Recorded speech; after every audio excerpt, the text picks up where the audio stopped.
नमस्कार माझ्या शेतकरी मित्रांनो, माझी शेती या यूट्यूब चॅनलमध्ये आपले सर्वांचे पुन्हा एकदा स्वागत आहे। आज आपण बघणार आहे कांद्याचे बाजारभाव।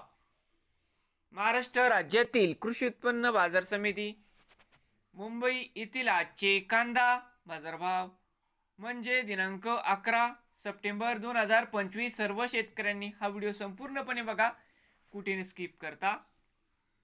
तर मित्रांनो, बाजार समिती मुंबई या ठिकाणी अबक 9,998 क्विंटल, कमीत कमी दर 1,000 रुपये क्विंटल, सरसंत्रा 1300 रुपये क्विंटल, जास्तीत जास्त दर 1600 रुपये क्विंटल। तर मित्रांनो, आजचे मुंबईतील आजचे कांदा बाजारभाव नवीन आले असाल तर माझी शेती या यूट्यूब चॅनेलला सबस्क्राईब करा। रोज कांद्याचे व्हिडिओ बघण्यासाठी मुंबई येथील मित्रांनो, आजचे कांदा बाजारभाव